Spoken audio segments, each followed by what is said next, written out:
Dream big and dare to fail. I dare you.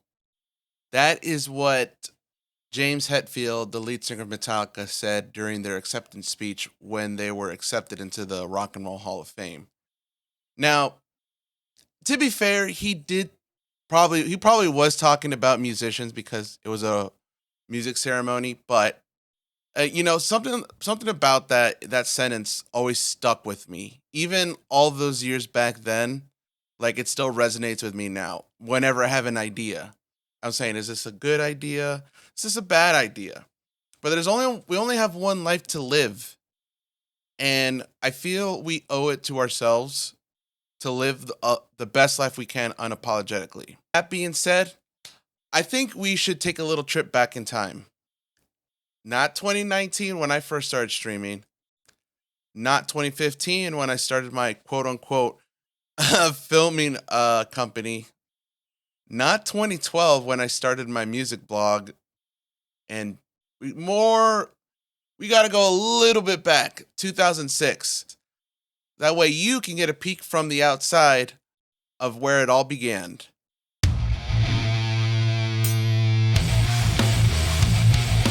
So 2005, 2006 was kind of a crazy year when I really look back and think about it.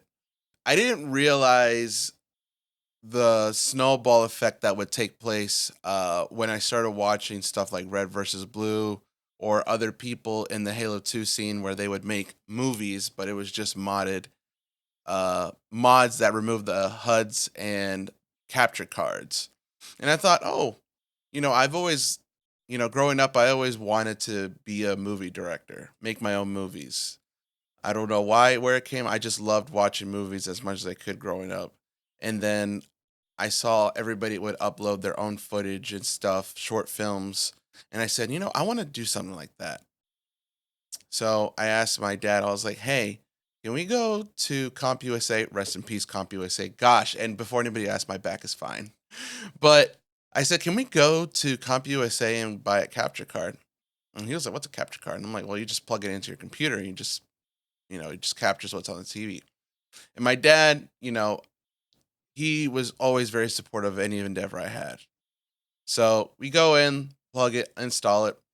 But I never could get it off the ground, that idea. So what I ended up doing was opening a YouTube channel, my own YouTube channel.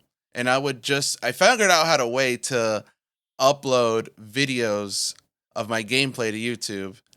And my username back then was Lil Iverson 09. But I didn't expect it to, I just expected to like blow up as much as it did. Because from then on, I would just upload lots of like different gameplay footage, like playing Kingdom Hearts and boss fights on the hardest difficulty at the time.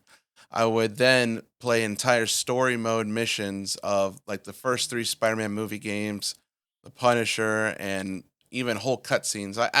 Just stuff like that. It's like, well, whatever. I just said if I can do it, I can upload it, and I did. What I didn't realize would happen is that back then YouTube would have a trending page, and basically all of the videos I would upload would end up on the trending list. Some even hit number 1. And for me, 15 years old, it's like that one meme. They don't know that they have a trending YouTuber in their class with them. What really started happening then was I would get comments instantly on stuff I uploaded, which is kind of insane when you think about it, because nobody really had cell phones like that back in the day, and most certainly not now, where you can subscribe to somebody and hit the bell and get all those notifications straight to your phone. You could just watch it on your lunch break or wherever you are. Log into your computer and watch the video on your desktop. Then to see it like an hour or so later, I believe it was, to like blow up, it was just like, whoa, like it was just like riding that high. And back then, I didn't have any commentary on it or anything. It was just me uploading footage, no commentary. And then people would just comment saying, whoa, nice move. Oh, do it higher. Oh, I could do it better, bro. So it's like, it was stuff like that. But like, I look back on some of these videos now, and some of them have like over 1 million views. Some of them even like, at least most of them have over in the 10,000s, 100,000s, and my top one being over a million. Which, like I said, back then and even now, that's like mind blowing. 2009 came, I graduated from high school.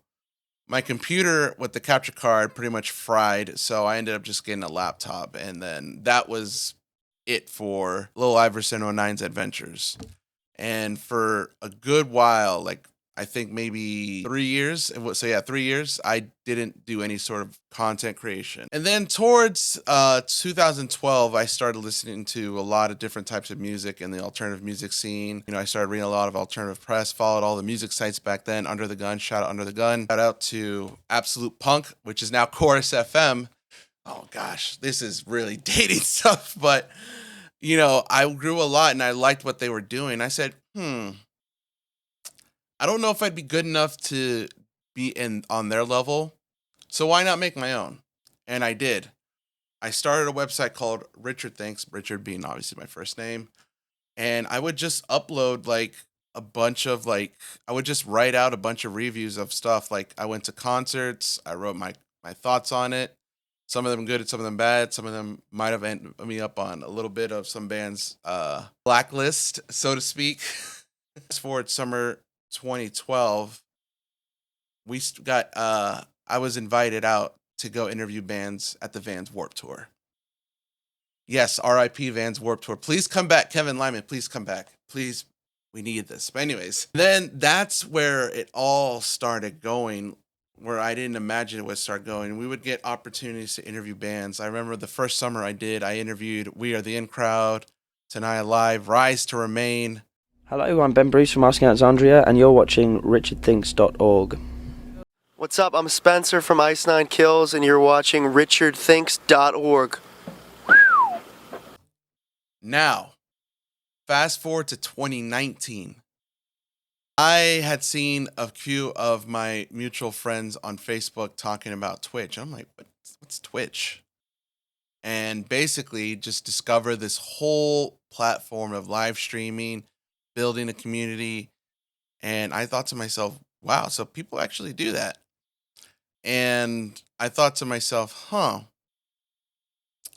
think I would want to try that. Let me try that. So I go and just, I go on and just get an Elgato, my first Elgato capture card, just so I could hook up anything to it. I remember hooking up my PlayStation 4 to it, playing some games off of that.